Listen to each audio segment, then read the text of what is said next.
The sun burned high over Cadris Prime, a desert world where nothing was free, especially not life. At the edge of the city, in the dust and noise of the slave market, dozens of cages lined the streets like broken teeth. Inside them were beings from across the galaxy, old, young, proud, and afraid. And among them, in the smallest cage near the back, sat a quiet girl no taller than a child. Her pale silver skin shimmered faintly in the heat. Her large blue eyes didn't cry. She had stopped crying days ago. Her name was Elia. She was a Velari, one of the last, a peaceful species, known for their soft voices and gentle minds. They were born with a gift, the ability to feel others' emotions and speak without words. But the galaxy did not treat the gentle kindly. When the wars came, the Velari did not fight. They healed. When the Federation labeled them dangerous, they had no weapons to defend themselves. Now, most of them were gone. The few that remained were sold like tools. Today, Elia was one of them. She hugged her knees close to her chest. Around her, loud voices shouted numbers and prices. A thick-skinned trader barked her description to the crowd. Velari girl, rare, only 10 cycles old, strong mind, soft hands, start the bid at 5,000 credits. People gathered, slavers, pirates, a few rich tourists. Most just wanted to look. Some whispered cruel jokes. A child Velari was more than just a servant. Some saw them as trophies, pets, or worse. Elia heard their thoughts. She didn't want to, but the pain in their minds flowed into hers like smoke through cracks. Then she felt something different, a quiet mind, calm, heavy like old stone. She looked up. At the edge of the crowd stood a tall human, broad shoulders, dusty coat, a tired face under a short beard. His eyes, gray like storm clouds, studied her, not with greed, not with pity, but with something else. She couldn't understand it. She only knew it didn't hurt. Over the next days, their partnership grew stronger. Jack taught Velthari how to use some human tools and technology. She showed him ways to move quietly and read the subtle signs of the planet's harsh environment. They explored nearby ruins, ancient structures half buried in sand. The buildings were strange and silent, covered with symbols neither of them understood. But inside, Jack found parts of an old power source, still faintly humming. "This could be useful," he said. "If I can fix it, maybe we can power some equipment or send a signal." Velthari nodded. "We must try. Someone needs to know we are here." One evening, as they worked side by side, Jack looked at Velthari with new respect. "You know," he said, "I never thought I'd be here stranded with an alien, but you're not what I expected." Velthari smiled softly. "Nor I with a human. But survival teaches us many things." Their laughter was quiet, but real. For a moment, the emptiness of the planet seemed less lonely, but danger waited. One morning, Jack's drone returned with a warning. The planet's storms were stronger and closer than before. Dark clouds rolled over the horizon, swirling with fierce winds. "We need to prepare," Jack said urgently. "This could be the worst storm yet." Velthari helped him reinforce their shelter, sealing cracks and adding layers of fabric. They gathered water and secured their supplies. As the storm hit, the wind howled like a beast. Sand pounded their shelter, shaking the metal walls. Jack and Velthari huddled inside, their hands brushing as they held on tight.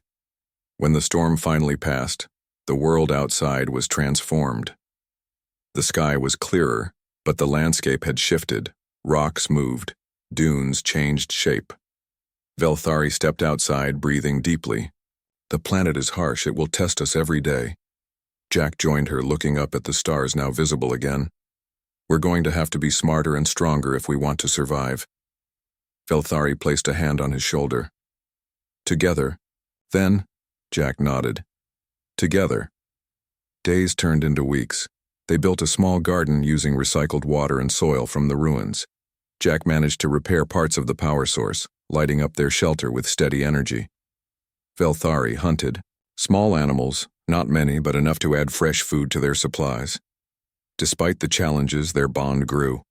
They learned from each other, their differences becoming strengths. Velthari's calm strategy balanced Jack's quick thinking. Jack's humor lightened Velthari's seriousness. One evening, Velthari said quietly, "I never thought I would trust a human like this." Jack smiled, looking at the stars. Maybe humans and Sorellans aren't so different after all. As the planet's twin moons rose, they sat side by side, ready to face whatever came next. Because alone, they were weak. But together, they were strong. Jackson Reeve had seen many things in his life: war, betrayal, planets on fire. But nothing in recent memory hit him as hard as the sight of the little girl in the cage. He didn't know her name, didn't know her species. But the way she looked at him, like someone who had lost everything but still waited for kindness, tore through his chest. He walked up to the trader. "How much for her?" he asked simply. The trader blinked. "She's Valari, last of her kind, got mind powers. You sure you want that kind of trouble, human?" Jackson didn't answer. He pulled out a metal chip from his coat, a high credit tag. "Enough for a small ship." "That's 10,000, the trader said, eyes wide. "That's for the girl, and the cage stays here." The trader didn't argue. He knew trouble when he saw it. And this human wasn't some rich fool. He moved like someone used to danger. A few in the crowd whispered. A few laughed. A human buying a Valari? Strange. Jackson ignored them. He knelt beside the cage. "I won't hurt you," he said softly. Aaliyah didn't move. He pressed the code on the lock. The cage clicked open. She flinched, expecting pain, but none came. Only silence. "You're free now," he said, offering his hand. She stared at it. Then slowly, like a leaf drifting toward light, she reached out and touched his fingers. Her skin was cool and smooth. Her thoughts brushed against. His uncertain, scared, but curious, he didn't push her. Just stood and waited. Finally, she stepped out of the cage. Jackson wrapped a thin blanket around her shoulders and led her through the crowd. Eyes followed them, but no one spoke. Maybe they saw the way he walked. Maybe they saw the way she held his sleeve. Not as a prisoner, but as a shadow follows light. He didn't know what he would do next. He didn't have a plan, but one thing was clear. He wasn't leaving her behind. The sun had set behind the dusty hills of Cadris Prime, but the city's noise never truly died. Markets closed, but the underworld came alive. Jackson Reeve moved. Quickly through the narrow alleys, the small figure of Aaliyah walking close behind him. The girl's silver skin glowed softly in the dim light, and her large eyes scanned everything, curious and cautious. Jackson didn't speak much. He had learned long ago that silence could be louder than words, but he could feel her watching, him, trying to understand if he was friend or foe. Slowly they reached his ship, a battered freighter called the Wanderer, parked in a hidden hangar. Inside, the ship smelled of old metal and oil. It wasn't a palace, but it was safe. Jackson opened a small crate and pulled out fresh clothes, simple, soft fabric that would fit Aaliyah's thin frame. She looked at the clothes as if they were strange. She had worn only rags and chains for as long as she could remember. "Try these," Jackson said gently. Aaliyah hesitated. Then, in a soft voice barely above a whisper, she said, "Why, help me?" Jackson paused. No one had ever asked him that before. He rubbed the back of his neck, unsure how to answer. Finally, he said, "Because no one should live like that. Not a child. Not anyone." She nodded slowly. Then, in the quiet of the ship, she began to change. She took off the ragged clothes and put on the new ones. Her movements were clumsy, but careful, like learning to walk again. Jackson watched her, remembering the market's harsh voices and rough hands. He hated those voices. He hated the hands. After she dressed, Jackson found some food, a small tray of simple protein bars and fresh water. Aaliyah looked at it suspiciously but was hungry. She ate slowly, glancing up at him once or twice. "What's your name?" Jackson asked after a while. She looked away, then whispered, Elia. Good name, he said with a small smile. Yours? She asked. Jackson. They sat in silence for a moment. Jackson's mind drifted back to why he was here in the slave market at all. He was no hero, no soldier, just a drifter with a past he wanted to forget. He had been a pilot once, fighting for Earth in distant wars, but something broke inside him. After his discharge, he had wandered from system to system, trying to find a place where he belonged. He didn't expect to find it in a small alien girl's frightened eyes. Elia watched him too, sensing his pain, but not daring to ask. Instead, she reached out with her mind, a small flicker of emotion, a gentle touch like a soft breeze. Jackson felt it deep inside him. Warmth, comfort, a connection he hadn't felt in years, but the galaxy was not kind to connections like these. Suddenly, the ship's alert beeped softly. Jackson stood quickly and moved to the control panel. Federation patrols, he muttered. They're close. Elia looked up, wide-eyed. They want Valari, Jackson explained quietly, because they fear what you can do. She blinked. I don't want to hurt. No, Jackson said firmly, but they see you as a threat. Jackson quickly plotted a course. The nearest safe port was hundreds of light years away, but they didn't have time to waste.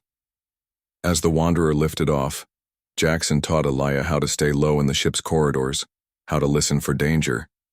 She learned fast. Her mind was sharp, even if her body was weak.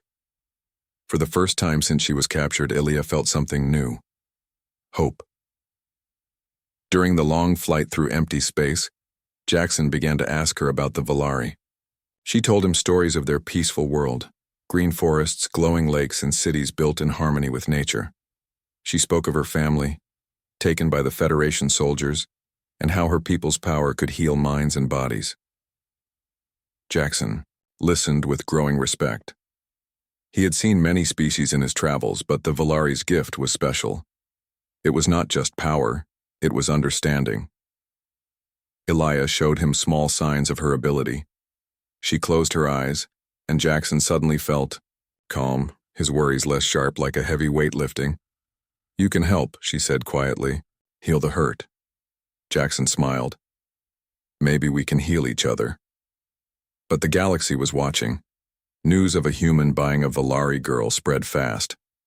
Bounty hunters and slavers began tracking their signal. Jackson knew it was only a matter of time before trouble found them. Still, he was determined to keep her safe. He had no plan beyond that. But sometimes, that was enough. Elia looked out the window at the stars rushing past. For the first time she dreamed, not of chains but of freedom. And somewhere deep inside, Jackson hoped that this small, lost alien girl might change everything. The stars outside the Wanderer stretched into lines of light as the ship raced through space. Elia sat quietly watching them, but her mind was far from peaceful. Questions swirled inside her like restless winds. Jackson sat opposite her, his hands busy at the controls, but his eyes thoughtful. The more time they spent together, the more he realized how little he knew about the Valari, about Elia's people and why they were hunted so cruelly. He decided it was time to explain. The Federation wants to control everything, he said softly. They want peace, but only on their terms. Any power they can't control, they fear. Elia looked at him, her blue eyes shining with curiosity and sadness. Your people, Jackson continued. You have a gift. You can hear thoughts, feel emotions, that kind of power. It scares the Federation. They think you could turn others against them. Elia swallowed hard. She had never used her powers openly. She didn't want to hurt anyone. But she knew the truth in Jackson's words. They made laws, Jackson said. Banned your kind, hunted you down, enslaved those they caught. Elia nodded. They took my family. Jackson's face hardened. I'm sorry. She gave a small, sad smile. Thank you. The silence between them was not empty. It was filled with shared grief and a new understanding. Suddenly, the ship's alert beeped again. Jackson's fingers moved quickly, pulling up a holographic map. Red dots blinked. Federation patrols closing in. "We have to hide," he said. "There's a system nearby with some abandoned space stations, might be our best chance." Elia's eyes widened. "Will they find us?" "Maybe," Jackson said, "but we'll try." He adjusted the ship's course. The Wanderer dipped into a narrow asteroid field, weaving between rocks like a bird through branches. Elia's heart pounded as the patrol ship scanned the area. Her hands trembled. Jackson noticed. "You're stronger than you think," he said quietly. She closed her eyes and reached out with her mind, trying to calm herself. Slowly, the tremble faded. As they settled near a dark, silent station, Jackson powered down most systems.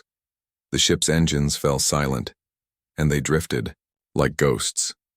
Elia looked around the cold metal walls, feeling the weight of loneliness, but Jackson's presence made her feel less alone. "Why did you buy me?" she asked softly. Jackson looked at her, honest and steady. "Because I saw you, not as a slave, but as a person, because I believe everyone deserves a chance." Elia's eyes glistened with tears. "Thank you." For the first time in a long time, she let herself hope. That night, Jackson watched over her as she slept. Outside, the stars were quiet, but inside his mind, a storm was building. He knew the Federation wouldn't give up easily, and he knew that to protect Elia, he would have to face dangers he had long tried to leave behind. The cold metal walls of the abandoned station echoed with silence as Jackson and Elia settled into their temporary refuge. The dim lights flickered, casting long shadows that danced quietly in the stillness. For Elia, this was the first place she had felt safe in a long time, a place where she could breathe without chains. But safety was fragile. Jackson sat nearby, cleaning an old blaster. He kept his eyes on the door, always alert. The Federation patrols were still searching for them, and time was running out. Yet as he watched Elia, something new stirred inside him, a determination to help her not just survive, but to grow strong. Elia sat on a worn bench, her small hands trembling slightly. She closed her eyes and focused, trying to feel the faint pulses of her mind power, the gift that had frightened so many but also made her special. Suddenly, a flicker of light appeared in her mind, a small spark that grew warmer and brighter. She gasped, opening her eyes wide. Jackson noticed immediately. "You're trying to use your power," he said softly. Elia nodded but looked unsure. "I don't want to hurt anyone," she whispered. Jackson smiled gently. "You won't. I'll help you control it." Over the next days, Jackson became her teacher. He taught her how to focus her thoughts, how to calm her mind when emotions rose too high. He showed her breathing exercises he had learned during his military training, techniques to stay steady even in chaos. Elia learned quickly. She discovered she could reach out and touch feelings without pain. She could ease fear, soothe anger, and even brighten sadness. The power inside her was no longer a curse, it was a gift waiting to be used for good. One evening, as they prepared a simple meal, a sudden noise shattered the quiet. The ship's sensors beeped loudly. An incoming vessel was closing in fast. Jackson grabbed his blaster. "We've been found." Elia's eyes widened, but she didn't run. Instead, she stood tall, her small frame shining with a new confidence. The ship outside docked with a heavy clang. Jackson peeked through a cracked door. Two figures stepped inside, Federation agents armed and ready. They expected an easy capture, but Jackson and Elia were ready. With a calm voice, Jackson said, "You don't have to do this. There's no need for violence." The agent sneered. "You're harboring a dangerous fugitive. Hand her over." Elia closed her eyes and reached out with her mind, not to attack, but to speak. Suddenly, the agent's weapons lowered. Their faces softened, confusion and doubt replacing anger. They staggered, caught by an unseen wave of calm and understanding. Jackson watched in amazement. Elia's power wasn't just mind control, it was connection. When the agents recovered, they looked at each other uncertainly. Jackson nodded. You see? She's not a threat. One agent lowered his weapon fully. Maybe we need to think differently. The tension eased. The agents left, but not before a warning. We're watching. Back inside, Jackson smiled at Elia. You did good. She smiled back, her eyes shining. I want to help more. I want to be strong. Jackson placed a hand on her shoulder. You will be. Together. As they prepared to leave the station, Elia's mind reached out once more, feeling the stars beyond the cold walls. She was no longer the frightened girl in chains. She was awakening, and the galaxy was about to hear her voice. The Wanderer drifted silently through the dark expanse of space, far from the harsh lights and dangerous eyes of the Federation. Inside, Jackson and Elia worked side by side, preparing something new. A message. Elia had grown stronger. Her powers no longer scared her, and Jackson's steady presence gave her courage. But they both knew that survival alone was not enough. If the galaxy remained silent about the Volari suffering, their story would be lost forever. Jackson had an idea, a bold, risky plan. They would send the truth out to the stars, to the many worlds that might still care. Elia watched as Jackson connected the ship's communication array to a nearby relay station, a hidden outpost rarely visited. The technology was old but still powerful enough to reach distant systems. Together, they began to record. Elia spoke first. Her voice was soft but clear as she told her story, the capture, the pain, the loss of her family, and the fear that still lived inside her. Her words were simple but full of meaning. Jackson added his own message, speaking of freedom, hope, and the strength found in standing together. He spoke not only as a human, but as someone who believed in justice beyond borders and species. As they transmitted their message, Jackson felt a weight lift from his heart. This was more than a broadcast. It was a call to action. Far across the galaxy, the message found listeners. Outlaw smugglers paused their deals to watch. Scientists in hidden labs stopped their work to listen. Rebel leaders heard the call, their resolve strengthened. Back on the Wanderer, Elia and Jackson watched the stars through the viewport, waiting. They knew it was only the beginning, but not everyone welcomed their message. The Federation was quick to respond. Alerts flashed across the ship's console. Ships moved faster, patrols increased, and orders came to find the human and the Volari. Jackson prepared for the fight ahead but kept his focus on Elia. This is just the start, he said. The galaxy needs to hear your voice. Elia nodded, her eyes shining with hope and determination. She was no longer a scared girl in chains. She was a spark, and that spark might just light a revolution. The cold blackness of space stretched endlessly around the Wanderer as it approached the edge of the Orion sector, a dangerous frontier where laws were weak and freedom was hard to find. Jackson and Elia knew this was where the Federation would try to stop them. The sensors blinked red. A massive cruiser loomed ahead, its hull shining like a star. The Federation warship was fast, heavily armed, and ready to take them down. Jackson gripped the controls, his face calm but focused. They want us to surrender. Elia stood beside him, her small frame glowing softly with energy. Her mind hummed, ready for what was to come. We don't have to fight, Jackson said quietly. Maybe there's another way. The cruiser's communications crackled. This is Federation Cruiser Dominion. You are ordered to stop. Surrender immediately. Jackson responded calmly. We're not a threat. We want peace. The silence that followed was heavy. Suddenly, weapons powered up on the cruiser. Red beams sliced through space, closing fast. Jackson slammed the controls, dodging the first. Attack! The Wanderer shuddered as a blast hit the hull. Brace yourself, Jackson shouted. Elia's eyes closed. She reached out, not to destroy, but to connect. Her power spread like a gentle wave through space, touching the minds of the cruiser's crew. Inside the Dominion, men and women paused, their anger and fear melting into confusion and doubt. Some officers looked at each other, questioning orders they had followed without thought. Jackson saw the change. "Elia, now!" She sent a deeper signal, a calm that spoke of hope, pain, and the desire for freedom. The crew's weapons powered down. Murmurs spread like wildfire. A group of officers stood up, voices shaking but firm.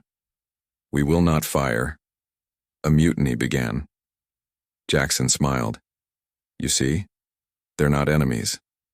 Elia opened her eyes. "We can stop this." The Dominion slowed, its aggressive stance fading. Communication channels opened for peaceful talk. Jackson and Elia spoke with the mutineers, sharing their story, their hope for a better galaxy where no one was a slave. The crew listened. Many joined their cause. By the time the sun rose over Orion's edge, the Federation cruiser was no longer a weapon of war. It had become a beacon of change. Jackson looked at Elia, proud and hopeful. "This is just the beginning." Elia nodded. Her chains were broken, but now she carried a new kind of power, the power to unite. And together, they would fight for freedom, not with weapons, but with hearts and minds. News of the Dominion's mutiny spread across star systems like wildfire. Ships once loyal to the Federation began to question their orders.